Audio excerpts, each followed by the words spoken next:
40 దినములు ఆయన శ్రమ పడ్డారు. 40 దినములు ఆయన ఉపవాసం ద్వారా శ్రమ జీవితాన్ని ఆయన అనుభవించి శ్రేష్టమైనటువంటి విజయాన్ని దేవుడు మనకు సమకూర్చారు. ఆయన మన కొరకు చనిపోయి తన ప్రాణములు పెట్టి ఆయన 3వ దినమున ఆయన సమాధి తెరవబడి ఆయన బయటికి వచ్చి ఆయన సజీవుడుగా అనేకులకు కనబరుచుకున్నారు. దేవుని ప్రియ స్నేహితులారా, యోబు గ్రంథములో యోబు గారు అంటున్నారు కదా, నా విమోచకుడు ఎలాంటి వాడంటే సజీవమైన వాడు. నా దేవుడు ఎలాంటి వాడంటే సజీవమైన వాడు. నా దేవుడు ఎలాంటి వాడంటే మాట్లాడే దేవుడు.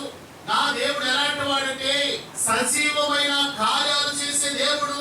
నా దేవుడు ఎలాంటి వాడంటే నేను మరణకరమైన పరిస్థితిలో ఉన్నా, వేదనకరమైన పరిస్థితిలో ఉన్నా, నా దేవుడు ఎలాంటి వాడంటే నన్ను విడిపిస్తాడు. నా విమోచకుడు సజీవుడు అన్నాడు. దేవునికి మహిమ కలుగును గాక. నా విమోచకుడు ఎలాంటి వాడంటే సజీవమైన వాడు. నన్ను విడిపించే దేవుడు ఎలాంటి వాడంటే సజీవమైన వాడు. నా దేవుడే సజీవమైన కార్యములు నా జీవితంలో చేస్తారన్నటువంటి నిరీక్షణ కలిగి ఉన్నాడు. ఏం కలిగి ఉన్నాడు చెప్పండి? నిరీక్షణ. మన జీవితంలో ఒక నిరీక్షణ కావాలి. దేవుని ప్రియులారా, యోబు జీవితం అంతా వేదనకరముగా మనకు కనిపించినా, ఆయన జీవితం అంతా మరణ సంబంధమైన జీవితముగా కనబడినా, ఆయన చనిపోయినటువంటి మరణ పడకకు మీదకు వెళ్ళినా, ఆయన అనే మాట ఏమిటంటే నా విమోచకుడు సజీవుడు. విమోచకుడు అనగా నన్ను విడిపించేవాడు, నన్ను లేవనెత్తేవాడు, నన్ను బలపరిచేవాడు, నాకు ఆరోగ్యం ఇచ్చేవాడు, నన్ను నిలబెట్టి ఆశీర్వాదాలతో నన్ను తృప్తిపరిచేవాడు, సుఖముగా నా దినములు వెలబుచ్చేటటువంటి విడాన్ని ఇచ్చేవాడు. ఎలాంటి వాడంటే సజీవమైన వాడు. దేవుని స్తోత్రం. సజీవుడేనా? సజీవుడైన దేవుడు మనం ఆరాధిస్తున్నాం. దేవుని ప్రియులారా, యోబు గారు ఎప్పుడో ప్రవచించారు, నా దేవుడు ఎలాంటి వాడంటే సజీవమైన దేవుడు. ఆ సజీవమైన దేవుడే మన కొరకు చనిపోతాడు, చనిపోయి సమాధి చేయబడతాడు. సమాధి చేయబడిన తర్వాత తిరిగి 3వ దినమున ఆయన లేపబడతాడు. ఆయన లేపబడిన తర్వాత 40 దినములు అనేకులు అగుపడతాడు. అగిపడిన తర్వాత ఆయన ఆరోహణమై వెళ్ళిపోతాడు. వెళ్ళిపోయిన తర్వాత మరొక పర్యాయము ఆయన భూమి మీదకి రాబోతున్నాడు అన్నాడు. దేవునికి మహిమ కలుగును గాక. ఒక మాట మనం చూస్తున్నాం కానీ ఆయన తిరిగి మళ్ళీ ఈ భూమి మీద ఆయన పాదములు నిలపబోతున్నాడు. ఒకసారి ఒక మాట, ఆయన భూమి మీద ఆయన నిలిచిననియు నేను ఎరుగుదును. దేవునికి మహిమ కలుగును గాక. నేను ఎరుగుదును. ఆయన భూమి మీద మరలా నిలబడతాడు. మరలా ఒకసారి ఈ భూలోకమంతటిని కూడా ఆయన రాజ్యానికి తీసుకెళ్తాడని నేను ఎరుగుదును. మనం ఆరాధిస్తున్న దేవుడిని మనం ఎరిగిన వారమేనా? దేవుని ఆరాధిస్తున్నాము కానీ ఆయన గుణాతిశయములను మనం ఎరగని వారిగా ఉన్నాం. దేవుని ప్రియులారా, ఆయన శిలువ మరణము ద్వారా అనేకమైన ఈవులను మనకు సమకూర్చారు. ఆయన అవన్నీ కూడా మనం మర్చిపోతూ ఉంటాం. దేవుని ప్రియులారా, ఆయన గుణాతిశయములను మనం మరవకూడదు. ఆయన సంపాదించినవన్నీ మరవకూడదు. ఆయన చేసిన మేలుని మనము మరవకూడదు. కనుక ఈ దినమున ఈ పునరుత్థాన ఆదివారం అని చెప్పి ఆయన సజీవుడు అని చెప్పి ఆరాధిస్తున్నాం మనం. దేవుని ప్రియ స్నేహితులారా, ఆయన సజీవమైన దేవుడు. ఆయన శరీరధారిగా ఈ భూలోకంలోకి వచ్చిన ఆయన సజీవుడే. ఆయన శాశ్వత కాలము సజీవుడైన దేవుడు. ఆయన చనిపోయినా తిరిగి లేచి సజీవుడుగా ఉన్న దేవుడు. ప్రకటన గ్రంథంలో 1వ అధ్యాయము 18వ వచనము. ప్రకటన గ్రంథము 1వ అధ్యాయము, నేను మొదటి వాడును, కడపటి వాడు నేనే, ప్రారంభము నేనే, చివర కూడా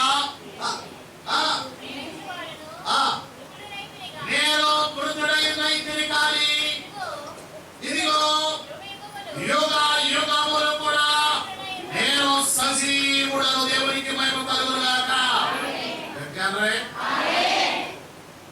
యుగ యుగములు కూడా ఆయన సజీవుడనే. నేను మృతుడనయ్యాను కానీ నేను సజీవుడనే. మరణమును గెలిచిన వాడు, నేను సజీవమైన వాడు. దేవుని ప్రియులారా, దేవుని యొక్క వాక్య గ్రంథమును మనం పరిశీలన చేస్తే ఆయనే మొదటివాడు, కడపటివాడు. ఆయన మొదటివాడు, కడపటివాడైన దేవుడే. ఆయన మృతుడుగా ఆయన మన కొరకు చనిపోయాడు. ఎవరి కొరకు చనిపోయావా? మన కొరకు చనిపోయాడు. ఈ భూలోకంలో మానవులందరి కొరకు ఆయన చనిపోయి పాప విమోచన కొరకు ఆయన రక్తమును కార్చి, ఆయన రక్తము ద్వారా విమోచన, ఆయన రక్తం ద్వారా విజయము, ఆయన రక్తం ద్వారా విడుదలను గ్రహించిన దేవుడు. దేవుని ప్రియులారా, ఆయన చనిపోయి వెళ్ళిపోయినా ఆయన యుగ యుగములు కూడా సజీవుడే. శాశ్వత కాలము సజీవుడైన దేవుడు. దేవుని ప్రియులారా, నీవు నేను ఆరాధిస్తున్న దేవుడు ఎవరంటే సజీవమైన దేవుడు. మృతుడునైనా కూడా ఆయన సజీవుడు. దేవుని ప్రియులారా, దేవుని యొక్క వాక్య గ్రంథంలో కీర్తనకారుడు 118 కీర్తనల గ్రంథము 118వ అధ్యాయము 12వ వచనము. నేను చావను సజీవుడనై యెహోవా క్రియలను వివరించెదను. దేవునికి మహిమ కలుగునుగాక. నేను సజీవుడని అంటున్నాడు దేవుడు. దేవుని ప్రియులారా, ఆనాటి కాలంలో ప్రవచించబడిన ప్రవచనాలు మనం చూస్తున్నాం. నేను సజీవుడను. నేను చనిపోయినా కూడా యుగ యుగములు కూడా నేను సజీవుడనే. ఎందుకంటే ఇక్కడ వాక్యంలో చూస్తే నేను చావను, నేను సజీవుడనై తండ్రి దేవుని క్రియలను వివరిస్తాను. తండ్రి చిత్తమును నెరవేర్చడానికి వచ్చిన దేవుడని 7 మాటల్లో ధ్యానించాం కదా. ఆయన తండ్రి చిత్తము నెరవేర్చడానికి వచ్చాడు. యెహోవా యొక్క చిత్తమును నెరవేర్చడానికి వచ్చిన దేవుడే. నేను చనిపోయినా కూడా తిరిగి లేచిన నేను మళ్ళీ సజీవుడుగా ఏం చేస్తానంటున్నాడమ్మా? దేవుని యొక్క క్రియలను వివరిస్తాను, దేవుని యొక్క మహిమను నేను వివరిస్తాను, దేవుడు చేసిన కార్యములను నేను వివరిస్తానని దేవుని యొక్క వాక్య గ్రంథంలో మనం చూస్తున్నాం. దేవుని ప్రియులారా, ఆయన కఠినముగా శిక్షించిన తండ్రి దేవుడే. కఠినముగా శిక్షించేటప్పుడే అన్నాడు కదా, నా దేవా నా దేవా నా చెయ్యి ఎలా విడిచావయ్యా, నా చెయ్యి ఎలా విడిచావు చెప్పి ఆయన ఎంతగానో వేదన పడినట్లుగా మనం చూస్తున్నాం కదా. దేవుని ప్రియ స్నేహితులారా, దేవుని యొక్క వాక్య గ్రంథంలో మనం పరిశీలన చేస్తే ఆయన సజీవుడు, సజీవమైన దేవుడు. దేవుని యొక్క వాక్య గ్రంథంలో దేవుని ప్రియులారా, ఆయన కార్యములను వివరిస్తున్నాడు. సమాధిలో నుండి బయటికి వచ్చిన తర్వాత కూడా ఆయన 40 దినములు ఏం చేస్తున్నారో తెలుసా? అనేకులకు కనపడట, అనేక రుజువులు, అనేక ప్రమాణములు, అనేకమైన గ్రంథముల మాటలను ఆయన తెలియపరుస్తూ తనను తాను సజీవుడిగా తను కనబరుచుకుంటున్నాడు. నమ్మలేని వారందరికీ కూడా నమ్మిక కలిగిస్తున్నాడు. ఇదిగో నేను చనిపోయాను, లేచి వచ్చాను. చాలా మంది నమ్మలేదట. యేసు ప్రభు శిష్యులు కూడా నమ్మలేదు. నమ్మారా? నమ్మితే ఆయన ఉదయకాలంలో సమాధికి రావాలదా, కానీ వారు రాలేదు. కానీ ఎవరు వచ్చారట? అదే స్త్రీలైన వారు ఎవరు? మగ్దలేనే మరియా, వేరొక మరియా, సలోమి వచ్చారు. ఈ 3 స్త్రీలట సుగంధ ద్రవ్యములను తీసుకొని తీరికగా కూర్చున్నారట. ఆయనకు పూయవలెనని కూర్చున్నారట. ఆయన లేస్తాడు. ఆయన లేచిన తర్వాత ఆయనకు పూయాలి. ఆయన సజీవుడు కనుక ఆ సజీవుడు అయిన దేవుని మేము ఆరాధించాలి, మేమే మొదటగా చూడాలని ఆశ కలిగి వచ్చారు. దేవుని స్తోత్రం. ఈ రోజున ఈ స్థలంలోనికి ఎంతమంది ఆశ కలిగి వచ్చారో వారి జీవితంలో అంతకంటే శ్రేష్టమైన కార్యాలు తప్పకుండా దేవుడు జరిగిస్తాడు. దేవుని ప్రియులారా, ఆశ కలిగి వచ్చారా? ఆశ కలిగి వస్తే ఆశకు తగిన ప్రతిఫలాన్ని ఇస్తాడు దేవుడు. ఆశకు తగిన నెరవేర్పు దేవుడు ఇస్తాడు. దేవుని ప్రియ స్నేహితులారా, ఆ స్త్రీ అయిన వారే ఎంత విశ్వాసంతో వచ్చారు అక్కడికి, ఎంత నిరీక్షణ కలిగి ఉన్నారు. ఆయన చెప్పిన మాట మర్చిపోలేదు. చాలా మంది మర్చిపోతారు. యేసు ప్రశిష్యులైన వారు కూడా ఆయన చెప్పిన మాటను మర్చిపోయారు. మర్చిపోయారా? అమ్మా, 3వ దినాలు చేస్తానని ఎన్నిసార్లు చెప్పండి ఆయన చెప్పాలి. ఎన్నోసార్లు ఇప్పుడు ప్రతిసారి ఆయన చెప్తానే వచ్చాడు. కానీ మర్చిపోయారా? మర్చిపోలేదా? మర్చిపోయారు. దేవుని ప్రియ స్నేహితులారా, సాతాను గారు దేవుడి గారు అన్నట్టు సాతాను గారు చెరగొట్టేసాడు. చెదిరిపోయారా లేదా? చెదిరిపోయారు. చెదిరి సాతాను గారి దగ్గర దేవుడి గారు అన్నట్టుగా కాలు మీద కాలేసి కూర్చుంటాడు. వీడు ఎలా కూర్చుంటాడు చెప్పండి? మన ఇంట్లో కూడా వచ్చాడు, మధ్యలో కూర్చుంటాడు. సింహాసనం లాగా కుర్చీ చేసుకుంటాడు. వేసిన ఆడేసుకుంటాడు. ఎవరు వేసుకుంటారు చెప్పండి? ఆడేసుకుని కాలు మీద కాలేసి కూర్చొని ఊపుకుంటూ కూర్చుంటాడు. ఆడు చూసి భయపడిపోతాం మనం. అంటే వాడు కూర్చున్నాడంటే అర్థం ఏంటి? కొన్ని సమస్యలు కొందరు వస్తే భయపడతాం చూడండి. ఆడు చూసే. ఎవరు చూసి? దేవుని ప్రియులారా, నీవు ఎదిరించినప్పుడు వాడు అక్కడి నుంచి పారిపోతాడు. ఎందుకంటే ఆయన మరణపు ములుగులు చేశాడు దేవుడు. ఆయన మరణపు ములుగులు చేశాడు కదా. సాతాను గారి మీద జయము సంపాదించాడు. సాతాను గారి తలను చెట్టగొట్టేశాడు దేవుడు. కనుక వాడు కారు కూడా పర్లేదు. చనిపోయి పామంటమ్మా ఏం చేస్తా చెప్పండి? లోపల ఊపుతూ ఉంటుందంట. చిన్నపిల్లలు భయపడతారు, పెద్దోళ్ళు భయపడతారా? అమ్మా మన పెద్దోళ్ళలో పిల్లలమ్మా చెప్పలేండి అమ్మా. ఆ వయసులో పెద్దోళ్ళు పిల్లలు అంటలేదు నేను. ఆత్మీయంగా పెద్దోళ్ళు మా దేవుని స్తోత్రం. షోమీత అంటుంది, నాకు ఒక చిన్న చెల్లెలు ఉందంట. ఆమె వివాహం చేయాల్సిన సమయం వచ్చినప్పుడు ఏం చేయాలేమో అంటుంది. చిన్న చెల్లెలు వివాహం చేయాల్సిన సమయం వచ్చినప్పుడు ఏమవుతుంది? పెద్దదవుతుందా లేదా? కానీ ఆమె మాట ఏంటో తెలుసా? దేవుని పిల్లలు ఇంకా సిద్ధపడలేని వయసు కలిగి, ఆత్మీయంగా ఇంకా ఎదగలేదు. దేవుని పిల్లలారా, మనలో చాలా మంది ఆత్మీయంగా ఎదుగుదల లేకుండా ఎంతకాలం చూసినా చెప్పండి అమ్మా, అక్కడే 1వ తరగతి ఏ తరగతి ఈజీ అయిపోతుంది. ఏబిసిడీలకి చదివి చదివి చదివి ఏమైపోతుంది చెప్పండి? ఈజీ అయిపోతుంది. అదే స్కూల్ వరకుంటారు, క్లాస్ మారరు. ఏం మారమ్మా? అడుగు మారాలి, క్లాస్ తరగతి పెరగాలి. దేవునికి మరుగురు కాక. దేవుని ప్రియ స్నేహితులారా, ఈ స్త్రీలైన వారు వచ్చారు. ఈ స్త్రీలైన వారు విశ్వాసంతో వచ్చారు. నా దేవుడు సజీవుడని నమ్మి వచ్చారు. ముగ్గురు ఏమని వచ్చారమ్మా?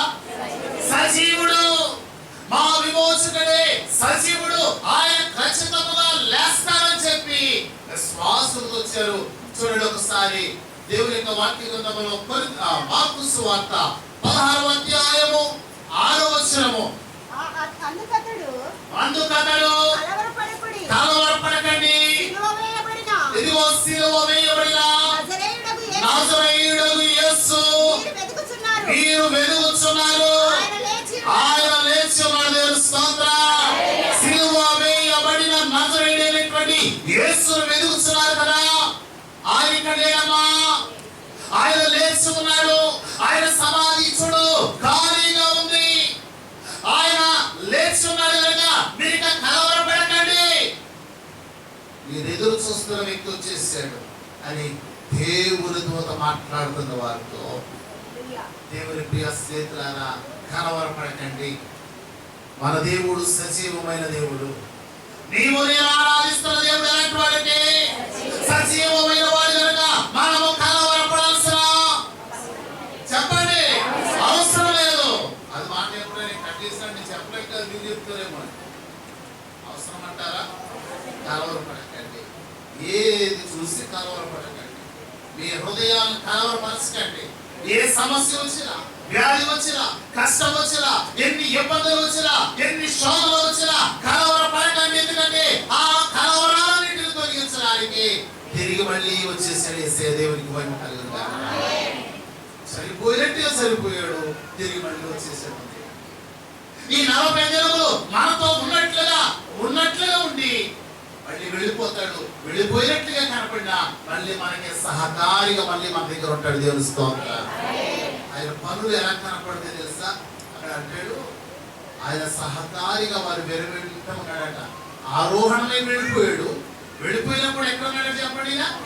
సహకారిగా ఎక్కడ ఉంటాడు? సహకారి అంటే ప్రక్కన. ఆయనకు ఒక పేరు చెప్పారు కదా మొన్న. నేను మనం మాట్లాడుకున్నప్పుడు 7 మాటలు మాట్లాడినప్పుడు కూడా వారు మాట్లాడుతున్నది గుర్తు చేస్తారు. ఇమానుయేలు అనగా తోడుండే దేవుడు. ఎలా విడిచిపెడతాడైనా? విడుస్తాడా? విడవని దేవుడు. దేవుడికి మహిమ కలుగుతాక ఈ స్త్రీ అయిన వారు కలవరాలు తొలగించాడు దేవుడు. మన జీవితంలో ఉన్న కలవరాలను కూడా ఈ సజీవుడైన దేవుడు తొలగించునై ఉన్నాడు. దేవుని ప్రియ స్నేహితులారా, కొరింథీయులకు రాసిన పత్రికలో మనం చూస్తే ఆయన మృతులలో నుండి లేపబడ్డాడు. ఆయన చనిపోయిన వారితో సమాధి చేయబడ్డాడు. కానీ దేవుని ప్రియులారా, ఆయన మృతులలో నుండి కొరింథీయులకు రాసిన పత్రిక 15వ అధ్యాయంలో 12వ వచనం చదువమ్మా. క్రీస్తు మృతులలో నుండి లేపబడి ఉన్నాడని ప్రకటింపబడుచున్నది. అమ్మా, మృతులలో నుండి లేపబడ్డాడు ఆయన. ఆయన మృతుడయ్యాడు కానీ మృతుడు కలిసిపోలేదు. ఆయన మృతులలో నుండి ఏమయ్యాడట చెప్పాలా? లేపబడ్డాడు. కానీ నేటి కాలంలో చాలా మంది నమ్మరు. వారి గురించి మనకు అవసరం లేదు. మీరు నమ్ముతున్నారా లేదా చెప్పాలా? ఏమో కనపడట్లేదు. నమ్ముతున్నారా? తెలుసుకోవాలి. ఆయన లేపబడ్డాడమ్మా. ఆయన మృతులలో నుండి లేపబడిన యేసయ్య ఆయన పాతాళంలో విడిచిపెట్టబడలేదు. ఆయన పాతాళంలో విడిచిపెట్టలేదు. లేకపోతే దేవుని ప్రియులారా, ఆయన సమాధిలోనే ఉండిపోలేదు. కానీ ఆయన సమాధి తెరవబడింది. ఆయన సమాధి తెరబడితే అక్కడ దేవుని దూత కనబడుతుంది. ఆ స్త్రీ లేని వారికి అంటుంది, కలవరపడకండి. సిలువ వేయబడిన యేసుని మీరు వెతుకుతున్నారు కదా, ఆయన లేచి ఉన్నాడు. ఎందుకు కలవరపడుతున్నారు మీరు? ఆయన మృతులలో నుండి లేపబడ్డాడు. అందుకే అపొస్తలుల కార్యములు 2వ అధ్యాయము 32వ వచనము 32వ వచనం త్వరగా. క్రీస్తు పాతాళములో విడవబడలేదు. ఆయన శరీరము కూలిపోలేదు. ఆయన శరీరం కూలిపోలేదు. దేవుని ప్రియులారా, ఆయన పాతాళములో విడిచిపెట్టబడలేదు. ఆయన శరీరము లాజరు 4 రోజుల క్రితం చనిపోయిన లాజర్నే బ్రతికించిన దేవుడు. శవం కూలిపోవాలి కదా, మన నిద్రపోకండి, కూలిపోవాలి. కానీ లాజరు శవం అంటే నిరీక్షణ ఉన్నది. యేసయ్య వస్తాడు. ఎవరు వస్తారు? యేసయ్య వస్తాడు, నన్ను లేపుతారు అన్నటువంటి నిరీక్షణ కలిగి ఉందట లాజరు గారి శరీరము. దేవుని ప్రియ స్నేహితులారా, ఇక్కడ వాక్యంలో చదివేటువంటి మాటలో మనం చూస్తే దావీదు కూడా ఒక నిరీక్షణ కలిగిన మాట మాట్లాడుతున్నాడు. ఆయన చనిపోతాడు. చనిపోయినా కూడా ఆయన పరిశుద్ధునికి కుళ్ళు పడ్డాడు. ఆయన కుళ్ళిపోడు. దేవుని ప్రియులారా, ఆయన పాతాళములో విడిచిపెట్టబడకుండా కుళ్ళిపోకుండా ఆయన ఏమవుతాడట? లేపబడిన దేవునికి మహిమ కలుగును గాక. లేపబడిన దేవుడు ఆయన మృతులతో కలిసిపోయిన దేవుడు కాదు. ఆయన లేపబడినటువంటి దేవుడుగా మనం చూస్తున్నా. 23వ వచనం చదువమ్మా ఒకసారి వెనక్కి వచ్చి. దేవుడు నిశ్చయించిన సంకల్పమును ఆయన భవిష్యత్ జ్ఞానమును అనుసరించి అప్పగింపబడిన ఈయనను మీరు దుష్టుల చేత సిలువ వేసి చంపించితిరి. మరణము ఆయనను బంధించి ఉండుట అసాధ్యము. దేవుని స్తోత్రం. మరణము తనను బంధించలేదు. ఆయన మీద పగబట్టి వంచకులైన వారు, దేవుని ప్రియులారా, దుష్టులైన వారు, ఆయన మాటను ఎరగని వారు అనేకులు కూడి యేసయ్యకు సిలువ వేయాలని కోరుకున్నారు. కోరుకున్నారు కానీ సిలువ వేశారు. కానీ అక్కడ వాక్యంలో మనం చూస్తే ఆయనను మరణము బంధించలేదండి. మరణము బంధించిందా? ఈ రోజున వాక్యం వింటున్న వాళ్ళారా, నిన్ను నన్ను కూడా ఏది బంధించదు, ఏ సమస్య కూడా నిన్ను బంధించదు. ఎందుకంటే వాటి కట్లన్నిటిని తెచ్చివేశాడు. మరణమును మింగివేసిన దేవుడు, సమస్యను మింగివేసిన దేవుడు, మనకు వచ్చే శోధనలు మింగివేసిన దేవుడు, మరణ వ్యాధులన్నింటినీ కూడా మింగివేసిన దేవుడు. అందుకే దేవుని యొక్క వాక్య గ్రంథంలో మనం చూస్తే యెషయా గ్రంథము 25వ అధ్యాయము 7వ వచనము, యెషయా గ్రంథము 25 మరెన్నడూను ఉండకుండా మరణమును ఆయన మృంగివేశారు. మరణమయం లేకుండా ఆయన మరణాన్ని మృంగేశారు. ఎందుకంటే ఆయన చనిపోయి మరణమును మృంగివేశాడు. రెండవ మరణం మీద మనకి ఏ అధికారము లేదు. దేవుడు ప్రియులారా, మరణం గురించి మనం ఏం పెత్తనం చేయడం లేదు. ఎందుకంటే మరణాన్ని మృంగివేసిన దేవుడు. దేవుడు ప్రియులారా, రెండవ మరణం ఉంది. ఆ రెండవ మరణమే దేవుడు ప్రియులారా భయంకరమైన వేదన కలిగినటువంటి నరకాగ్నిలో పడితే అది వేదన కానీ ఆ రెండవ మరణంలోకి వెళ్ళకుండా ఆ మరణం అంట ఆయన ఎందుకు విశ్వాసం కలిగిన వారి విషయంలో, ఆయన ఎందుకు నిరీక్షణ కలిగిన వారి విషయంలో, ఆయన మరి ఆసక్తి కలిగి ఆశ కలిగిన వారి విషయంలో ఆ మరణమును దేవుడట మృంగివేశాడని దేవుడు వాక్యం సెలవిస్తుంది. ఒక్కసారి ప్రకటన గ్రంథం చదువు 20వ అధ్యాయము 4వ వచనం నుండి చదవాలి. 21వ అధ్యాయము 4వ వచనము, ఆయన వారి కన్నుల ప్రతి బాష్పబిందు తుడిచివేయును, మరణమిక ఉండదు. ఏముండదట? ఇక మరణం అనేది ఉండదు. రెండవ మరణం గురించి చెప్తున్నారు. ఆ మరణము ఉండదు. 5వ అధ్యాయం 24వ వచనము,